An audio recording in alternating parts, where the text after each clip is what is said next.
Assalamualaikum warahmatullahi wabarakatuh. Perkenalkan, saya Elva Rofiana, NIM 1031901 dari Prodi S1 Kesehatan Masyarakat, Institut Ilmu Kesehatan Bakti Wiyata Kediri. Di sini saya akan menjelaskan mengenai protein. Protein merupakan senyawa organik kompleks yang berbobot molekul tinggi dan merupakan polimer dari monomer-monomer asam amino yang dihubungkan satu sama lain dengan ikatan peptida. Molekul protein mengandung karbon, hidrogen, oksigen, nitrogen, sulfur, dan fosfor. Fungsi protein yaitu sebagai enzim yang mampu mempercepat reaksi biologis, sebagai pengatur metabolisme tubuh, penyembuh luka hingga dapat meregenerasi sel, terutama pada kulit, sebagai penyeimbang asam basa yang mampu menjaga stabilitas pH cairan pada tubuh, sebagai pembentuk otot yang membantu perkembangan pada anak-anak dan remaja, dan sebagai penghancur dan penetral zat-zat asing yang masuk ke dalam tubuh. Protein berperan penting bagi tubuh karena protein dapat membantu tubuh menjalankan fungsinya secara optimal. Protein digunakan sebagai sumber energi apabila suplai dari karbohidrat dan lemak kurang.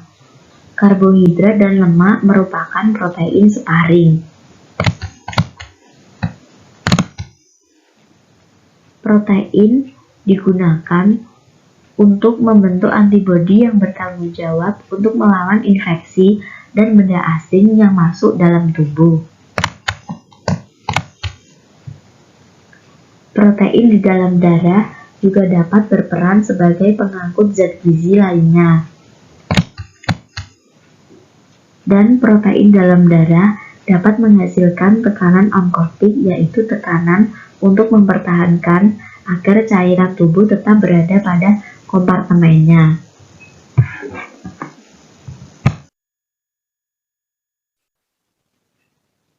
Berdasarkan fungsinya, protein digolongkan menjadi 3. Yang pertama yaitu protein sempurna atau protein dengan nilai biologi tinggi atau bermutu tinggi, yang merupakan protein yang mengandung semua jenis asam amino esensial dalam proporsi yang sesuai untuk keperluan pertumbuhan. Contohnya seperti kasein pada susu dan albumin pada putih telur. Yang kedua yaitu protein kurang sempurna, yang merupakan protein yang asam aminonya lengkap tetapi jumlah dari beberapa asam aminonya sedikit.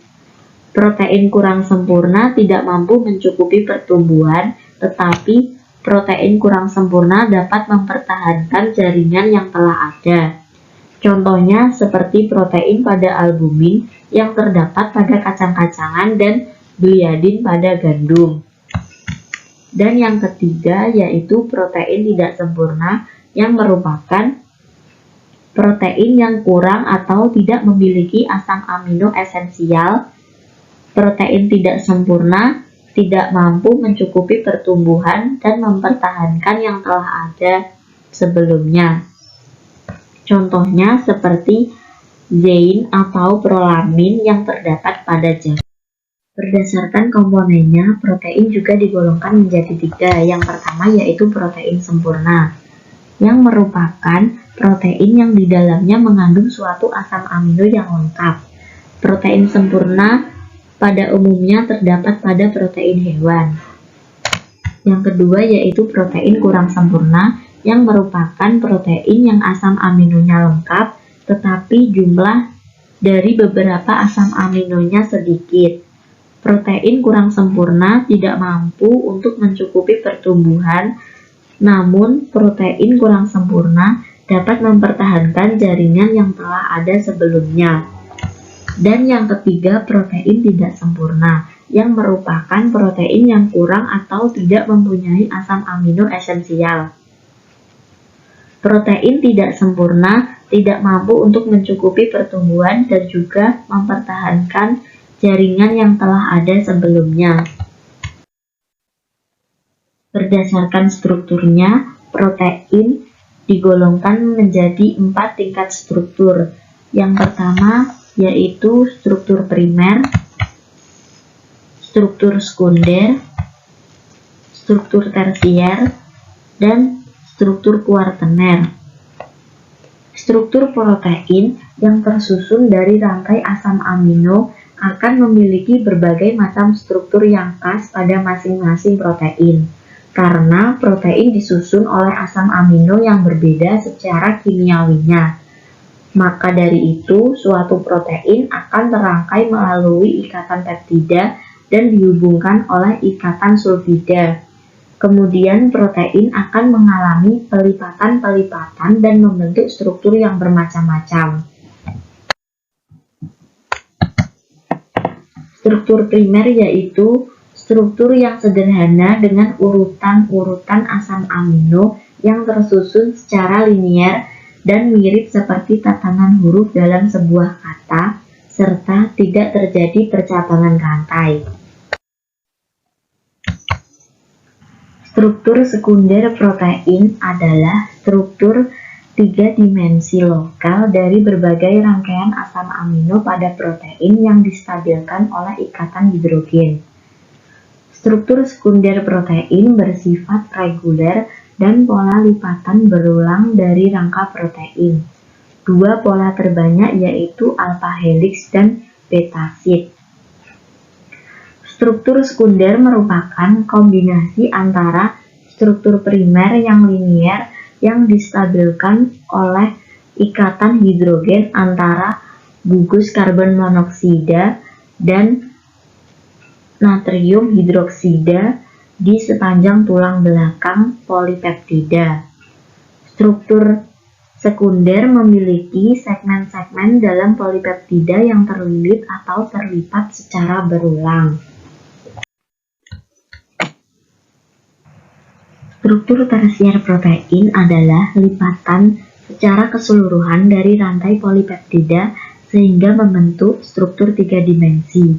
Contohnya seperti struktur tersier enzim sering padat yang berbentuk globuler. Struktur tersier adalah gabungan dari aneka ragam dari struktur sekunder.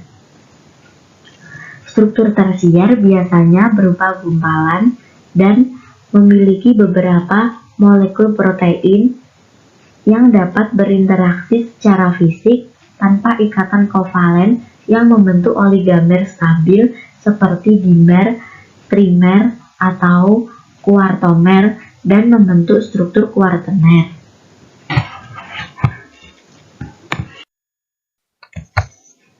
Struktur kuartener adalah gambaran dari pengaturan subunit atau promoter protein dalam ruang. Struktur kuartener memiliki 2 atau lebih dari subunit protein dengan struktur tersier yang akan membentuk protein kompleks yang fungsional.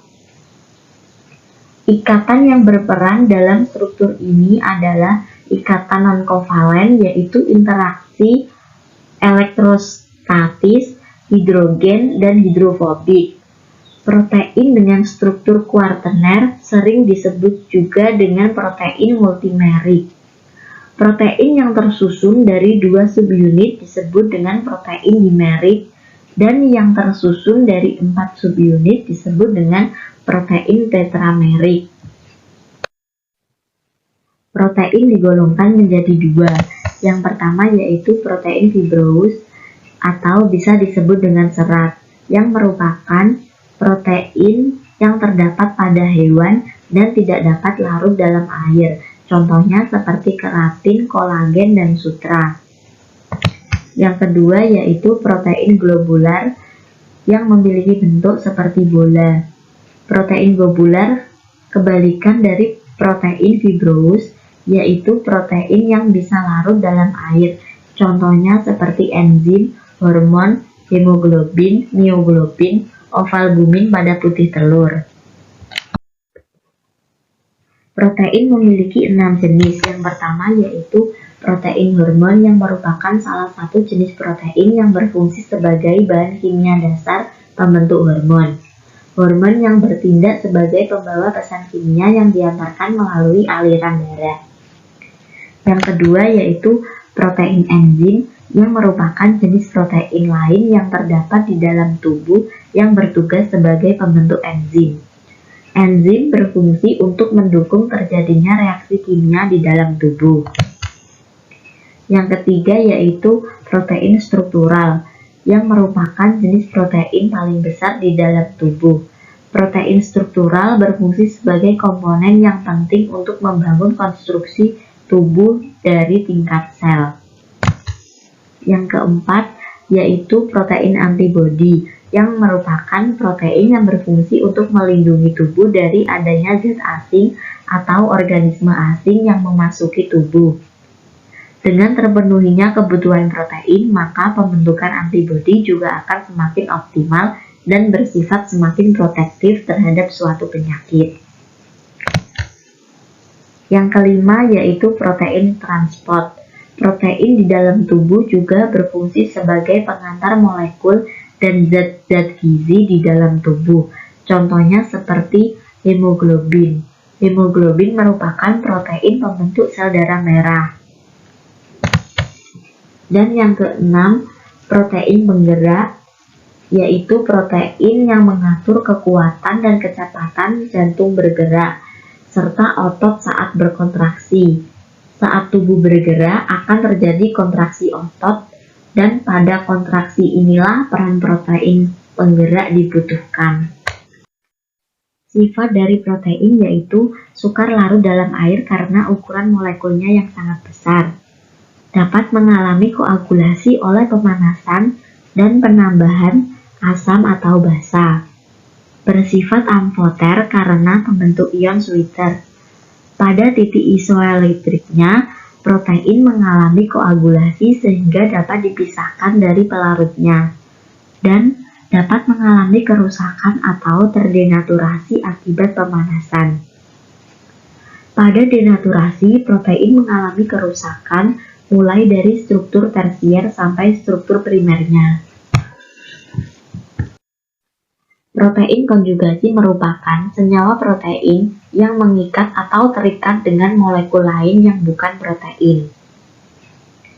Protein konjugasi terdiri dari yang pertama yaitu nukleoprotein, yang merupakan protein yang terikat pada asam nukleat yang terdapat pada inti sel dan kecambah biji-bijian. Yang kedua yaitu glikoprotein, yang merupakan protein yang berikatan dengan karbohidrat yang terdapat pada kelenjar ludah, hati, dan tendon. Yang ketiga yaitu fosfoprotein, yang merupakan protein yang berikatan dengan fosfat yang mengandung lecitin dan terdapat pada susu atau kuning telur. Yang keempat yaitu lipoprotein, yang merupakan protein yang terikat pada lipid. Contohnya seperti serum darah, kuning telur, atau susu. Dan yang kelima yaitu kromoprotein atau metaloprotein, yang merupakan protein yang mengikat pigmen atau ion logam. Contohnya seperti hemoglobin. Makanan yang mengandung protein yaitu daging, ayam, telur, susu, kacang-kacangan, dan ikan. Protein memiliki dua sumber. Sumber protein yang pertama yaitu ada protein hewani. Kandungan asam amino protein hewani lebih lengkap dibandingkan protein nabati. Protein hewani juga mengandung lebih banyak nutrisi penting yang dibutuhkan tubuh seperti vitamin B12, vitamin D, asam lemak omega 3, zat besi, dan seng. Sumber protein hewani yang bisa menjadi pilihan yaitu daging merah, daging ayam, makanan laut termasuk ikan, telur, dan produk olahan susu. Meski mengandung protein tinggi, daging merah juga bisa meningkatkan risiko penyakit jantung, kanker, dan stroke. Risiko penyakit kardiovaskuler muncul saat konsumsi daging merah yang diproses seperti hotdog, bukan daging merah yang belum diproses seperti daging sapi dan daging kambing. Yang kedua yaitu sumber protein dari nabati. Kandungan asam amino protein nabati tidak selengkap protein hewani, namun konsumsi protein nabati punya banyak manfaat untuk kesehatan. Di antaranya yaitu menurunkan risiko kanker dan kardiovaskuler seperti stroke, diabetes tipe 2, dan penyakit jantung, serta membantu menurunkan berat badan. Asupan protein nabati bisa ditemukan pada kedelai, biji-bijian, kacang-kacangan, dan buah-buahan serta sayur.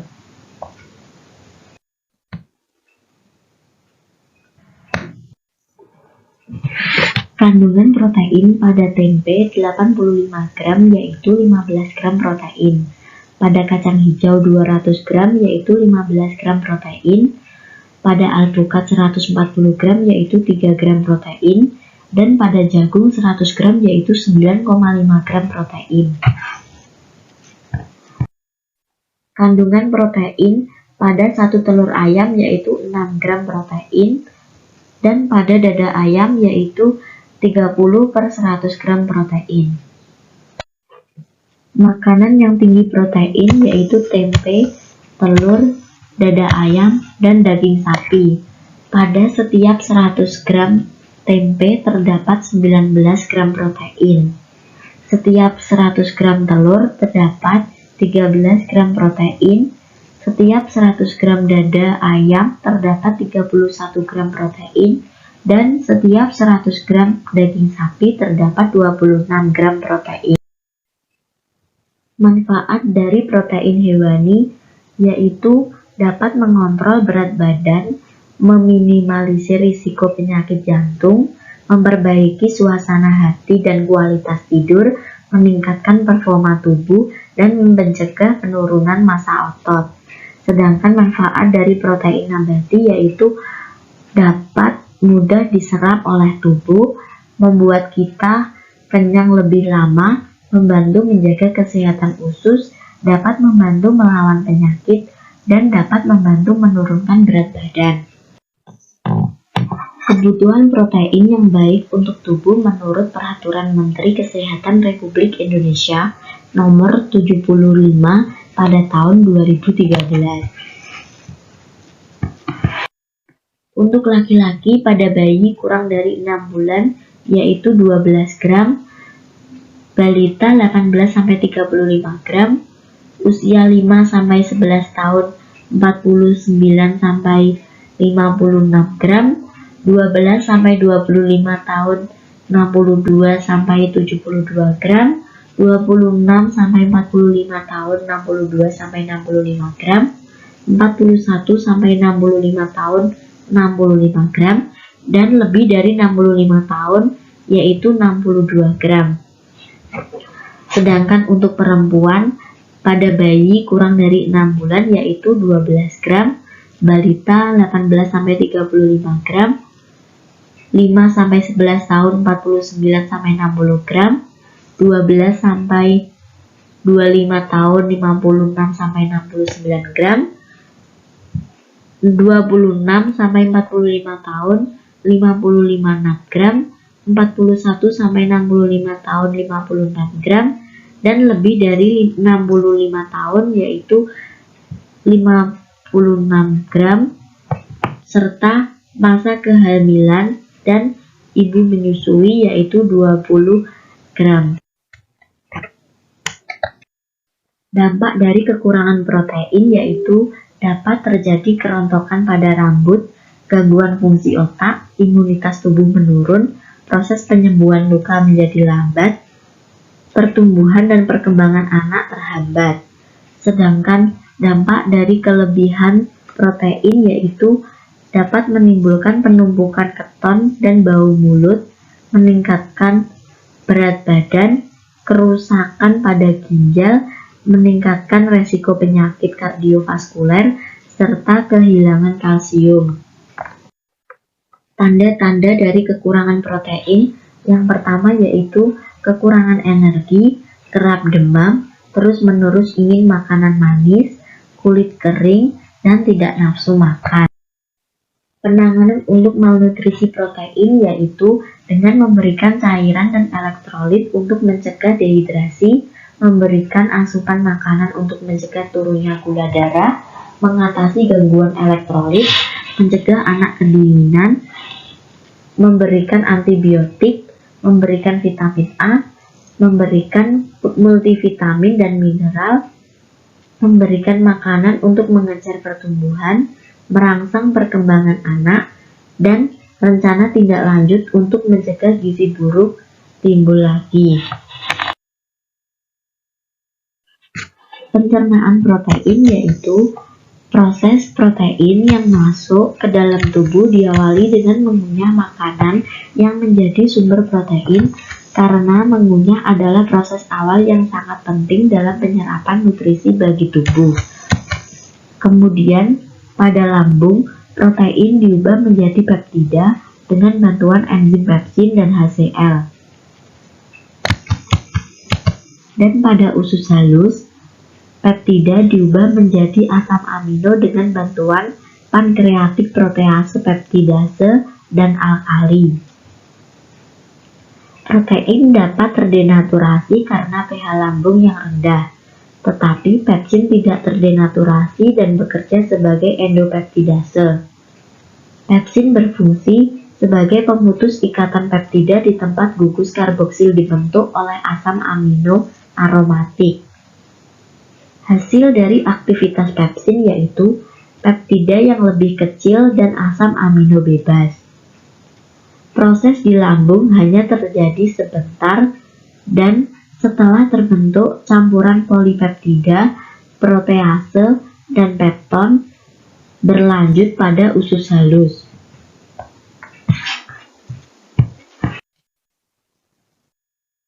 Metabolisme protein yaitu protein yang terdapat dalam makanan kita dicerna dalam lambung dan usus menjadi asam amino. Kemudian diabsorpsi dan dibawa oleh darah ke hati, dan sebagian asam amino diambil oleh hati. Protein dalam sel-sel tubuh dibentuk dari asam amino. Apabila terjadi kelebihan asam amino dari jumlah yang digunakan untuk biosintesis protein, maka kelebihan asam amino akan diubah menjadi asam keto yang dapat masuk ke dalam siklus asam sitrat atau diubah menjadi urea. Hati merupakan organ tubuh di mana terjadi reaksi katabolisme maupun anabolisme.